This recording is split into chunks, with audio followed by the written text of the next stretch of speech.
ન્યાયની માંગ સાથે કિન્નર સમાજ પોલીસ સ્ટેશન પહોંચ્યો. કિન્નર સમાજને બેફામ ગાળો બોલવા અને અપશબ્દો બોલવા બદલ કિન્નર સમાજ અગ્રણી કામિની દે અને કિન્નર સમાજના અગ્રણીઓ કડક કાર્યવાહી કરવામાં આવે તે માટે ઈસનપુર પોલીસ સ્ટેશન પહોંચ્યા હતા. વિગતે વાત કરીએ તો કિન્નર સમાજ દ્વારા સંજય વ્યાસ તરફથી અવારનવાર કિન્નર સમાજના અગ્રણીઓ કહેવાતા સિલ્ક દેને જાનથી મારવાની ધમકીઓ મળી રહી છે અને આ બાબતે પોલીસ તપાસ કરી તાત્કાલિક પગલાં લઈ કડક કાર્યવાહી કરે તે માટે કિન્નર સમાજના અગ્રણી ગણાતા કિન્નર કામિની દે કિન્નર સમાજના લોકો સાથે ઈસનપુર પોલીસ સ્ટેશન પહોંચ્યા હતા અને અગાઉ આ બાબતે પોલીસ સ્ટેશન ખાતે આપેલ અરજીને ધ્યાનમાં લેતા તાત્કાલિક કાર્યવાહી કરવાની અને ન્યાયની માંગ કરી હતી. કિન્નર સમાજ મુજબ સંજય વ્યાસ દ્વારા અવારનવાર ફોન કરીને જાનથી મારી નાખવાની ધમકી આપે છે, જેને લઈ અરજી આપવામાં આવી છે અને આ સમગ્ર મામલે ઈસનપુર પોલીસે અરજીના આધારે તપાસ શરૂ કરી અને આ બાબતે કડક ન્યાયિક અને નિષ્પક્ષ તપાસ કરી યોગ્ય કાર્યવાહી કરવામાં આવશે તેવું ઈસનપુર પીઆઈ જાડેજાએ જણાવ્યું હતું. આ સમગ્ર મામલે કિન્નર કામિની દીએ અને સમાજે જલ્દીથી ન્યાય મળે તેવી અપેક્ષા પોલીસ પાસે રાખી છે. जी सर, સૌથી પહેલા આપ સૌને ખૂબ ખૂબ આભાર જે આપ અમને કિન્નર સમાજને સપોર્ટ કરો છો આટલું, એટલે દિલથી તમને આશીર્વાદ અને ખૂબ ખૂબ આભાર. અમે એના માટે આજે આવ્યા છીએ ઈસનપુર પોલીસ સ્ટેશનમાં, કેમ કે આજે અઠવાડિયા પહેલા અમે આ પોલીસ સ્ટેશનની અંદર અરજી આપીને ગયા હતા સંજય બાબુલાલ વ્યાસ, જે અત્યારે પોસ્કોના કેસમાંથી જામીન ઉપર છૂટ્યો છે. છૂટી કોર્ટમાં આવ્યો હતો. મારા ગુરુજી પણ કોર્ટમાં આવ્યા હતા. કોર્ટે નોટિસ બજાવી હતી તો અમે કોર્ટના કીધા પ્રમાણે અમે કોર્ટમાં હાજર હતા. એ પણ કોર્ટમાં આવ્યો. કોર્ટમાં એને ધમકી આપી. હા, અને આજ પણ અમને ફોન કરી પર્સનલમાં બધાને કે કહી દો એને સમાધાન કરી દે, નહીં તો એને પૂરું કરી દઈશ. પોસ્કોમાં મને સજા થશે તો.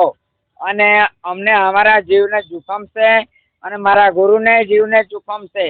એ છે ગુંડો અને એ ગુંડા તત્વ ચલાવે છે અને જેટલા એના જોડે એક બે જે બી હોય છે એ બધા ગુંડા તત્વ જ છે. એટલે આ તમને હું રેકોર્ડિંગ બતાવું સાહેબ. આ અત્યારે હાલની એની રેકોર્ડિંગ તમે સાંભળો. આ જે એને વિડીયો મોકલ્યો છે એ વસ્ત્રાપુરનો વિડીયો છે, જે એને કાયદેસર કહીને લૂંટ કરી હતી સાહેબ. વસ્ત્રાપુરા જોવાટાળ બોલે છે. અમારે તંત્ર પાસે એ જ માંગ છે સાહેબ કે અમે આ ખડાવાળા છીએ. અમે નાની બાળકોને દત્તક લીધેલા છીએ સાહેબ. 7 વર્ષની દીકરીને એ ના કરવાનું કર્યું હતું તો પોસ્કોની કેસ દાખલ થઈ છે એના ઉપર. એ સમાધાન કરવા માટે મથી રહ્યો છે અને અમારી જીવની પાછળ પડ્યો છે, મારા ગુરુને જીવને પાછળ પડ્યો છે. અને નાની દીકરીઓ અમે ખોળે લઈ લીધી છે. હા, તો એ અમારી દીકરીઓને પણ બહુ જ અભદ્ર વર્તન બોલે છે. એવું અભદ્ર વર્તન બોલે છે કે અમે કહી નહીં શકતા. પણ સાહેબ, અમે તંત્ર જોડે એ જ ખાલી કહીએ કે આજે આવા ગુંડાઓ બેફામ આ રીતના શહેરમાં કરતા હોય તો આ લોકો જ્યાં રહેતા હોય ત્યાં શું ના કરતા હોય. નાની અમારી દીકરીઓ સેફ નહીં. અમે સ્કૂલે નહીં મોકલતા અમારી દીકરીઓને. અમારી નાની દીકરી જે છે એટલી બી ગઈ છે કોર્ટમાં.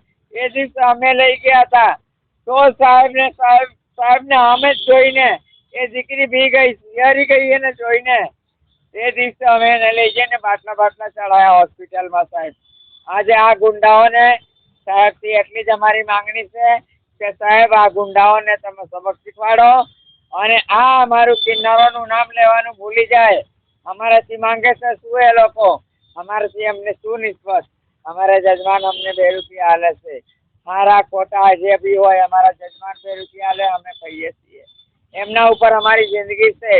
અને આ ગુંડાઓ અમારા ઉપર ના કરવાની ધમકીઓ અને જુલમો કરે છે. છરા ચાકુ આગળ પણ સોનિયા જયનું મર્ડર થઈ ચૂક્યું છે રૂપાલી સિનેમા ઉપર.